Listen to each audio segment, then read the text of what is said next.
From the SH MonsterArts line of figures comes an exciting new 70th anniversary version of Godzilla 1954.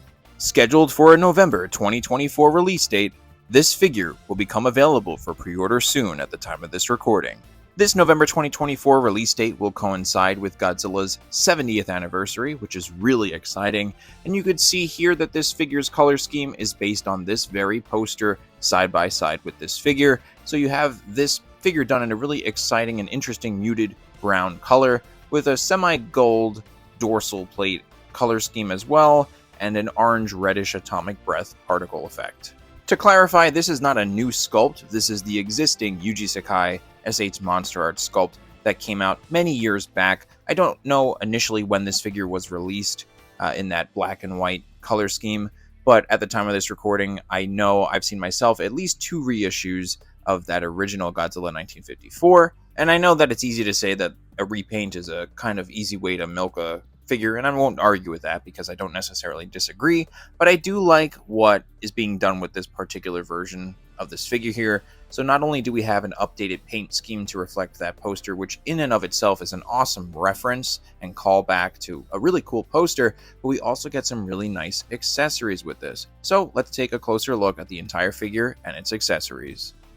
I am a bit biased, but I do love the 1954 design of Godzilla. I think it's maybe my top 5, maybe top 10. I can't say offhand, but it's definitely up there. And of course, Yuji Sakai has done justice to this sculpt. That's nothing new. Like I said, this is an existing sculpt we've seen for years at this point, but just to shout it out, I mean, Sakai's work is just amazing.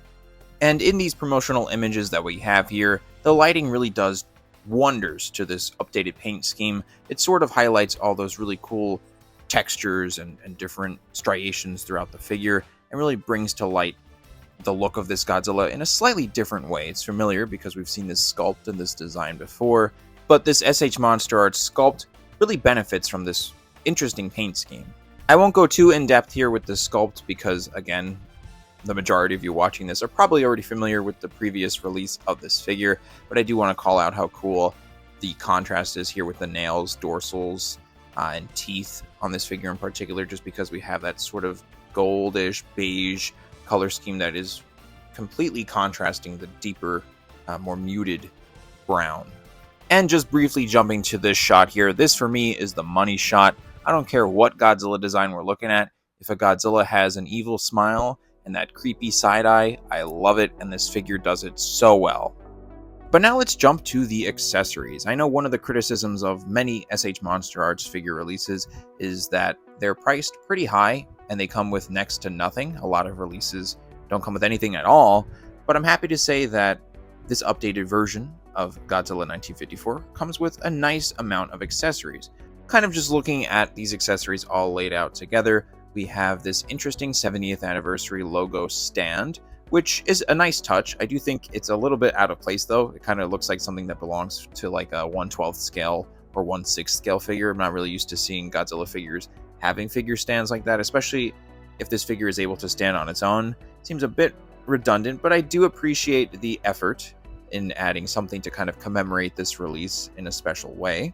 But more interestingly to me are these plain accessories and this really colorful, vibrant atomic breath. Now the planes themselves are pretty self-explanatory, but I do love the added touch. To my knowledge, I don't believe the previous Godzilla 1954 release had planes come with them, but someone who knows better, please correct me, comment down below if that was the case.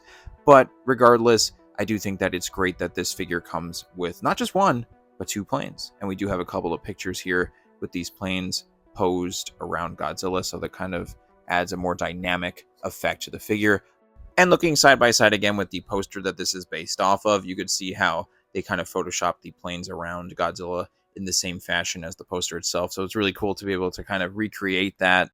And as part of the accessories, it looks like we get these clear stands here, really just 1. So it's good for 1 plane, it looks to be. I don't know why they wouldn't provide 2 stands for both planes. And moving on, we do have 2 additional hands. So there are 4 hands total for this one figure, which is cool.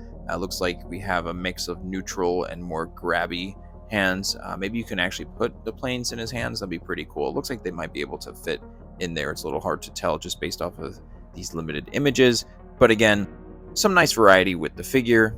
And just moving on to the last accessory here, and arguably the most eye-catching because of how vibrant it is, the really cool reddish-orange atomic breath here. Again, mimicking that poster look that we have here side by side. They could have gone the easy route and just given us that clear whitish or smoky white atomic breath as it appears in the movie, but I'm very glad that they went and committed, went with this color here because it adds some nice contrast to what's otherwise a very muted color palette of this Godzilla figure, like I mentioned earlier.